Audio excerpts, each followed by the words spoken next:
Hello guys, और कैसे हो आप सब। आशा करता हूँ बहुत सही होंगे। और मैं फाइनली इस वाले पेंटिंग का फुल लेंथ वीडियो लेके आ गया। याद है तुमको मेरा ये वाला कमेंट?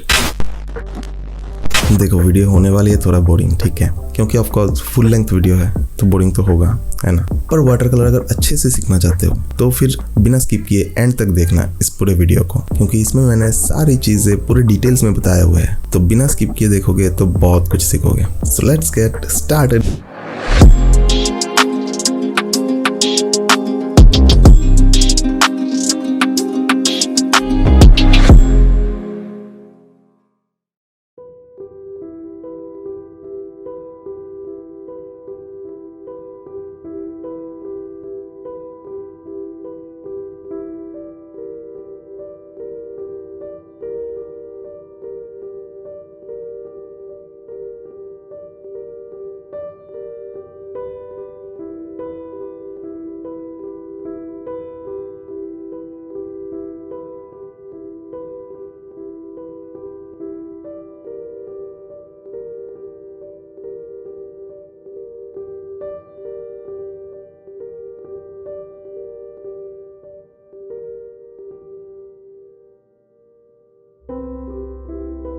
तो यहाँ पर मैंने अपने हिसाब से एक लाइट सा ड्राइंग बना लिया, क्योंकि यार देखो, ड्राइंग का इम्पोर्टेंस सिर्फ उतना ही है कि कलर करते टाइम वो शेप आप समझ पाओ और उसके अकॉर्डिंग कलर कर पाओ, क्योंकि इवेंचुअली ना ये लाइंस तो कलर से ढकने ही वाले हैं, राइट।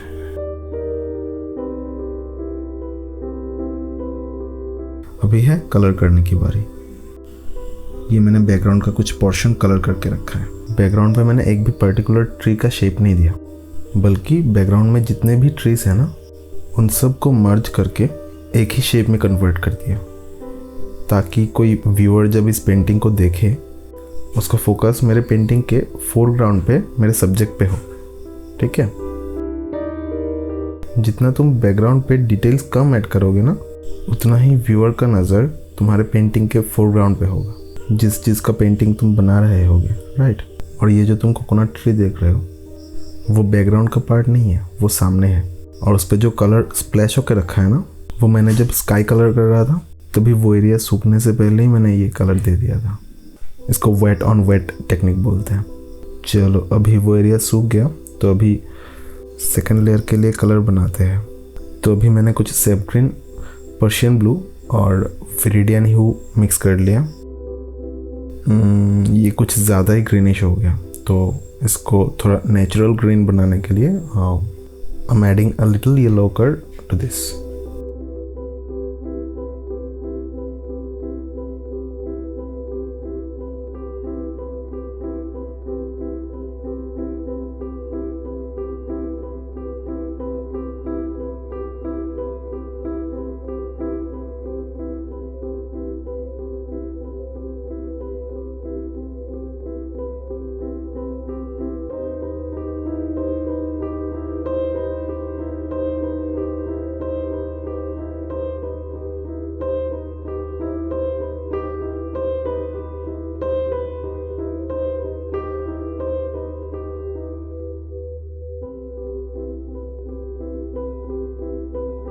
ओके, तो अब ये जो स्ट्रोक्स मैं लगा रहा हूँ ये एक्चुअल में कोकोनट ट्री का बैकग्राउंड है।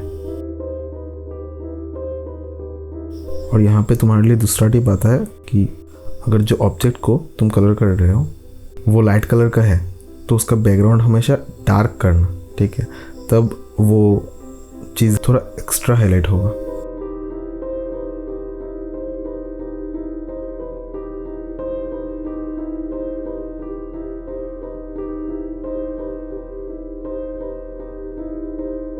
अब यहाँ मैंने अभी तक अपना ब्रश चेंज नहीं किया। तुम अगर चाहते हो ना तो एक ही ब्रश से बहुत सारे टाइप्स के स्ट्रोक्स लगा सकते हो। Although there are many types of brushes available for different strokes, पर this is completely up to you. अब जिस भी ब्रश से कंफर्टेबल हो, जो भी स्ट्रोक्स लगाने में आप लगा सकते हो, कोई दिक्कत वाली बात है नहीं। पर ब्रश भी ढंग का होना चाहिए, नहीं तो स्ट्रोक्स तुम्हारे अच्छे बनेंगे ही नहीं। जैसे कि ये जो मैं ब्रश यूज़ कर रहा हूँ ये एक नेचुरल हेयर वाली ब्रश है जो आसानी से हर जगह मिलता है नहीं। और ऑनलाइन तो तुमको बिल्कुल नहीं मिलेगा क्योंकि अलाउड नहीं है। पर डोंट वरी, बाकी जितने टाइप का ब्रश मैं यूज़ करता हूँ ना, जो नेचुरल हेयर वाली ब्रश नहीं है, उनका परचेजिंग लिंक मैंने डिस्क्रिप्शन पे दिया हुआ है, अब वहाँ से भी ले सकते हो। और यही नेचुरल ब्रश अगर तुमको लेना है तो फिर एक नंबर प्रोवाइड किया मैंने वही डिस्क्रिप्शन पे, उस पर आप लोग कांटेक्ट कर सकते हो।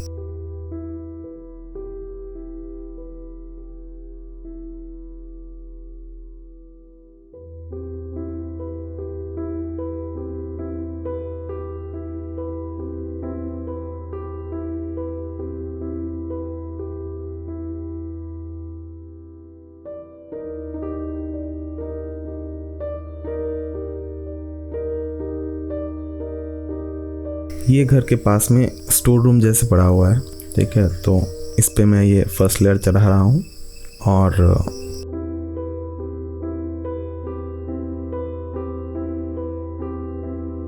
मुझे ये घास का स्ट्रोक्स देने में बड़ा मज़ा आता है। एक्चुअली नेचर से कुछ अलग ही प्यार है मेरा।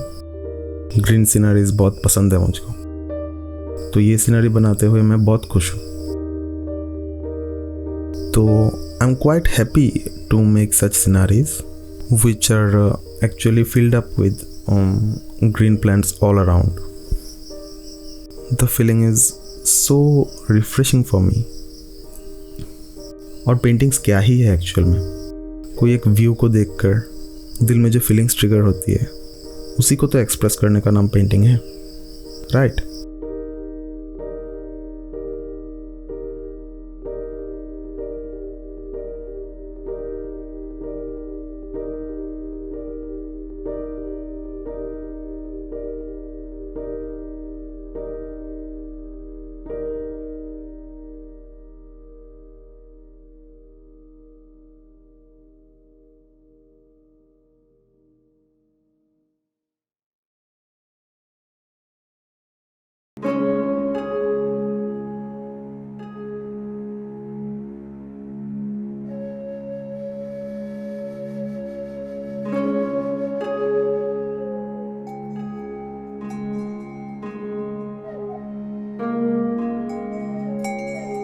ये वाला घर ना पिछले वाले से थोड़ा पीछे है, तो इसका फर्स्ट लेयर ही मैं थोड़ा डार्क कर रहा हूँ ताकि ये बैकग्राउंड से थोड़ा मार्ज हो जाए,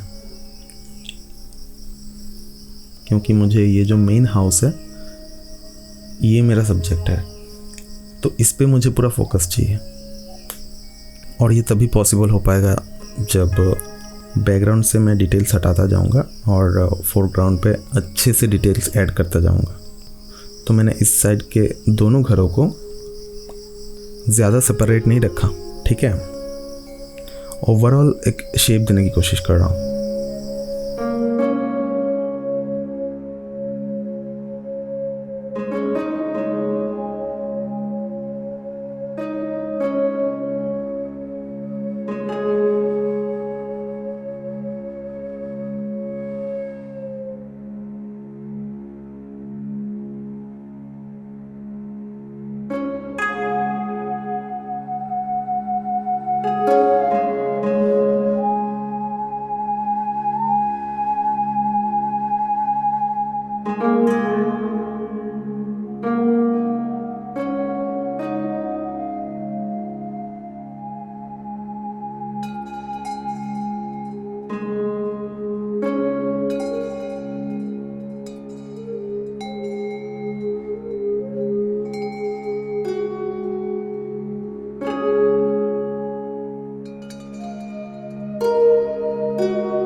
बनाना ट्री का ये जो 2 पत्ता है, ये घर के बैकग्राउंड पे जो ट्रीज है उनके टच में आ रहा है ना, इसलिए जानबूझ के येलो दे रहा हूँ फर्स्ट लेयर पे।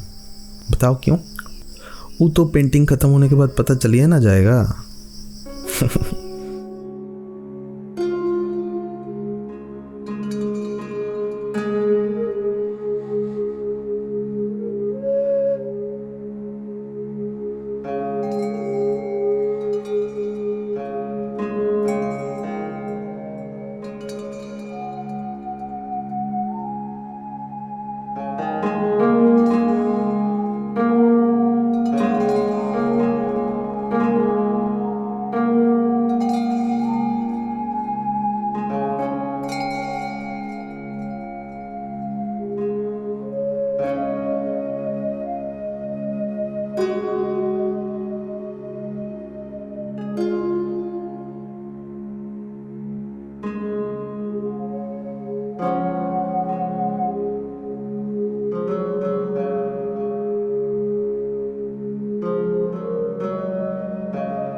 ये एरिया मैं पूरा का पूरा वाइट रखने वाला हूँ to show the effect of sunlight. Okay,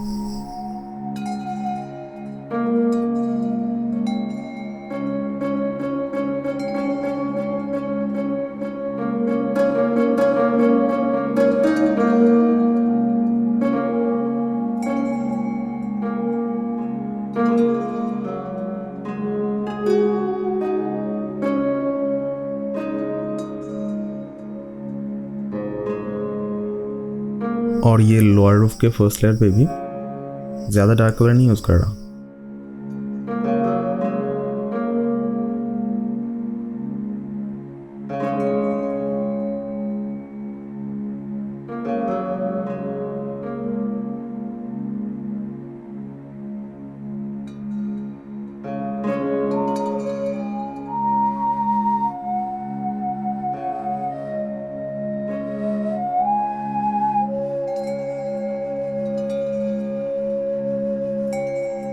ये फर्स्ट लेयर है और इसके सेकेंड लेयर पे देखना इसके टेक्सचर का जो शेडो दिखेगा वही शेडो के द्वारा इसको फिगर आउट कर दूंगा।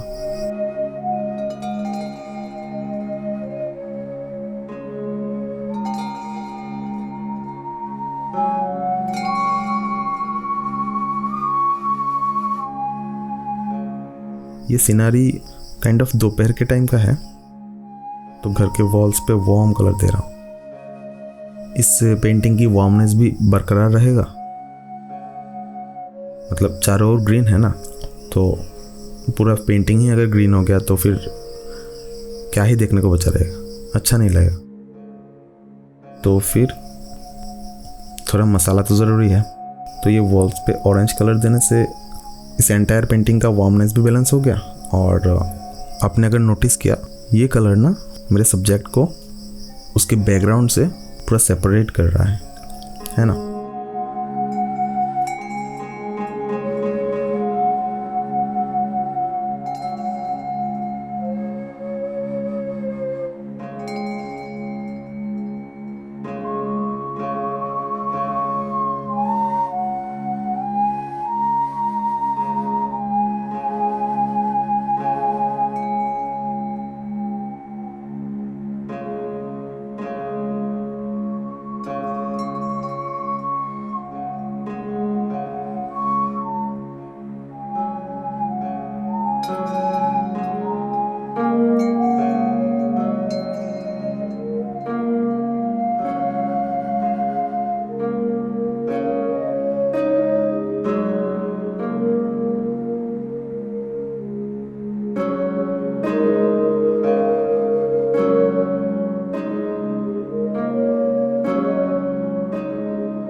अभी इस पे डालने जा रहा हूँ सेकेंड लेयर। इसको मैं थोड़ा डार्क रखूँगा in comparison to the main house which is the subject of my painting.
यहाँ पे ग्रासेस शो करने के लिए इनका बैकग्राउंड में थोड़ा डार्क कलर दे रहा हूँ, जो कि इवेंचुअली इनको फिगर आउट कर देगा, ठीक जैसे नारियल पेड़ के निचले हिस्से में किया था और आगे भी करूँगा, देखना।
घर पे भी थोड़ा शेडो सेट कर देते हैं।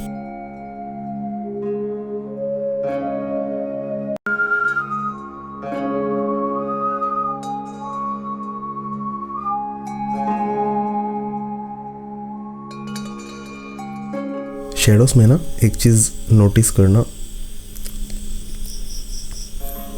जब किसी भी चीज़ का शेडो पड़ता है ना तो उसको गौर से देखना। उसका कलर ना बिल्कुल वही कलर होता है, सिर्फ उसका थोड़ा सा डार्कर शेड होता है, ठीक है।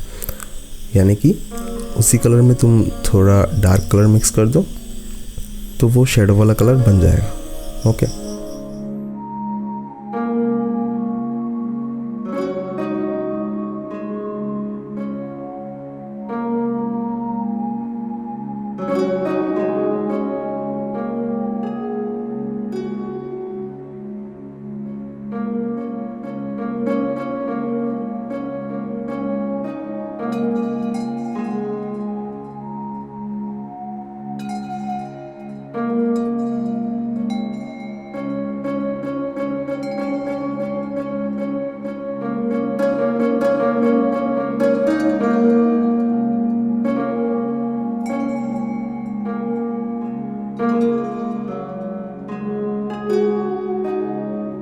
पहले पहले देखना ये स्ट्रोक्स तुम्हारा इतना बोल्ड नहीं हो पाएगा, या फिर थोड़ा मोटा हो जाएगा, थोड़ा अनरियलिस्टिक लगेगा।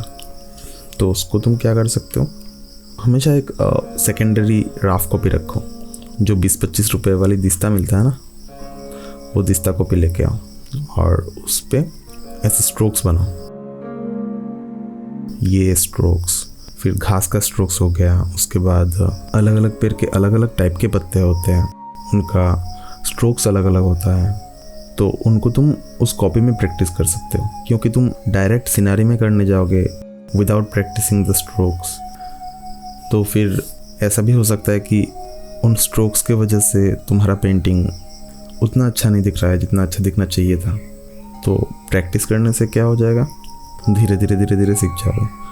तो कुछ बार प्रैक्टिस करने के बाद जब एक ढंग का लग रहा हो, यानी कि कुछ ठीक ठाक लग रहा हो, तो फिर तुम उसको सिनारी में अप्लाई करो, तब तुमको बेटर रिजल्ट मिलेगा।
हर चीज़ ना ऊपर ऊपर से देखने में बहुत इंटरेस्टिंग होता है, बहुत सुंदर लगता है, पर अंदर का मेहनत कोई नहीं देखता और वो बोरिंग होता है। ठीक है, जैसे कि मैंने ये स्ट्रोक्स के बारे में बताया कि तुम ये प्रैक्टिस करो अलग से कॉपी में, तो वो बोरिंग होगा। ठीक है, पर ये बोरिंग लगने वाले चीज़ें ही तुमको इवेंचुअली फ़ायदा दिलाएगा जब तुम उसी चीज़ को एक पेंटिंग में डालने जाओगे।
ये शेडोज़ पे मैंने ब्लू यूज़ किया ना, याद है? इसी पेंटिंग का जो पिछला ट्यूटोरियल मैंने अपलोड किया था उस पर मैंने क्या कहा था, तो एक स्पेसिफिक डेडिकेटेड ट्यूटोरियल बनाने वाला हूँ।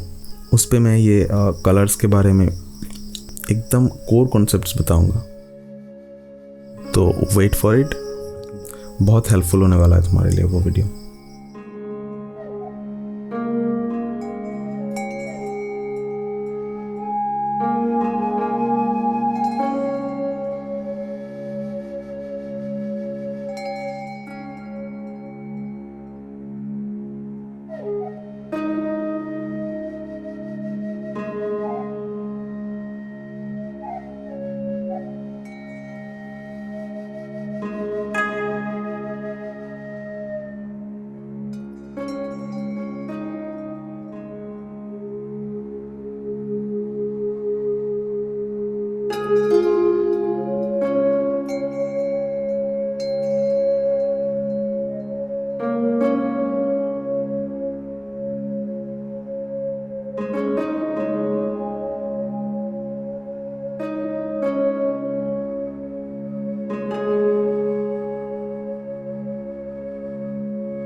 अच्छा, इस लाइन से मैं क्या दिखाने की कोशिश कर रहा हूँ, ये एक्चुअल में टीन का छत है। टीन जो होता है ना, तो देखना उस पर धूप पड़ने से वो कैसा दिखता है, एकदम धूप को रिफ्लेक्ट करता हुआ वाइट शाइनी हो जाता है, तो उस पर कुछ कलर नहीं दिखता, तो इसी वजह से यहाँ पे कलर नहीं दिया। और वो जो लाइंस मैंने खींचा ये है अलग अलग टीन के बीच में सेपरेशन लाइन। अब घर का पूरा छत एक टीन से तो नहीं बनेगा, तो और कई बार टीन फट भी जाता है, थोड़ा क्रैक वैक हो जाता है, तो इन लाइन से मैंने उन्हीं को रिप्रेजेंट किया।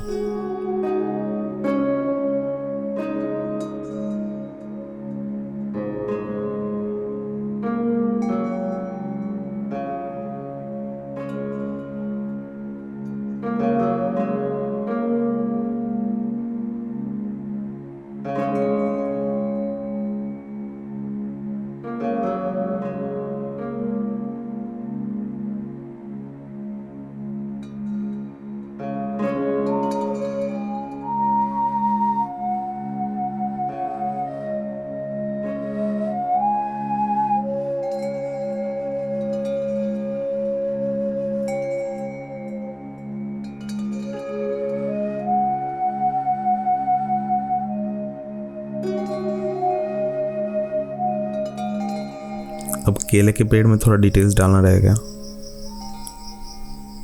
क्योंकि ये फोरग्राउंड पे है तो इस पे तो थोड़ा डिटेल्स डालना ही पड़ेगा।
ये एज थोड़ा अच्छे से नहीं दिख रहा था, तो इस पे थोड़ा वाइट देख के मैंने फिगर आउट कर दिया।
हमारा सिनारी ऑलमोस्ट हो गया।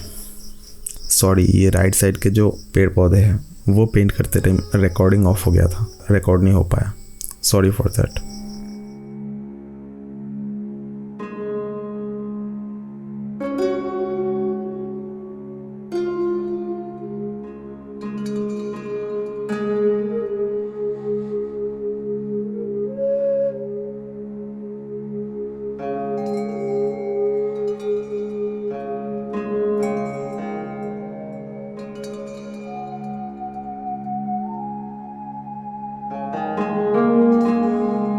लैंड का ये वाला जो खाली पोर्शन है ना, ये भी मैंने धूप का इफेक्ट दिखाने के लिए ही खाली रखा।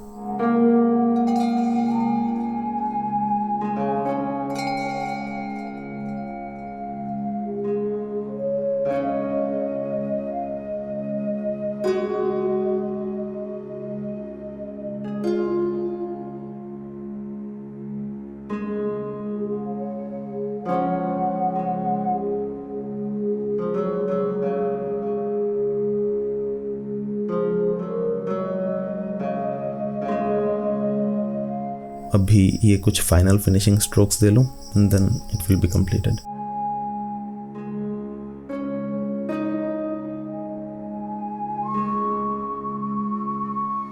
ये बनाना ट्री का बैकग्राउंड कुछ खास डार्क नहीं लग रहा, तो इसको थोड़ा और डार्क कर लेते हैं ताकि वो और अच्छे तरीके से हाईलाइट हो पाए।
ये पास वाला एक पेड़ का अधूरा हिस्सा है, इस पे अब जो ब्रांचेस ऐड करूँगा ना, तब देखना इसका लुक्स कैसा हो जाएगा, अलग ही लेवल पे चला जाएगा। और ये टहनियाँ भी तुम प्रैक्टिस कर सकते हो अपने उस दूसरे ड्राइंग कॉपी में।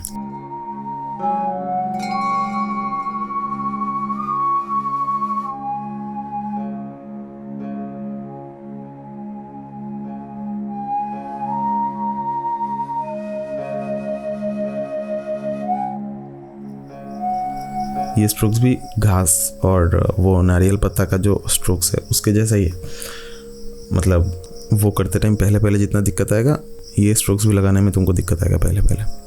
तो ये भी विद प्रैक्टिस आ ही जाएगा तुमको, और अच्छा खासा आएगा, प्रैक्टिस के ऊपर डिपेंडेंट है।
और यहाँ पे आके हमारा पेंटिंग हुआ समाप्त। आशा करता हूँ वीडियो पसंद आया होगा तुमको और बहुत सारी चीज़ें सीखने को मिला होगा। अगर कुछ सीखने को मिला तो भी बताना, अगर कुछ नहीं सीखने को मिला तो भी बताना कमेंट पे। और आने वाले दिनों में किस टाइप के वीडियो चाहते हो इस पे ज़रूर एक कमेंट करना। और प्लीज़ वीडियो को लाइक शेयर करना मत भूलना, क्योंकि इससे मिलता है तुम्हारे भैया को सपोर्ट, जो कि मोटिवेशन क्रिएट करता है तुम्हारे लिए और वीडियोस बनाने के लिए। और चैनल को सब्सक्राइब भी कर सकते हो अगर तुमको फ्यूचर में नॉन स्टॉप ऐसे वीडियोस चाहिए तो मित्रों फिर मुलाकात होगी अगले वीडियो में। तब तक के लिए बाय बाय।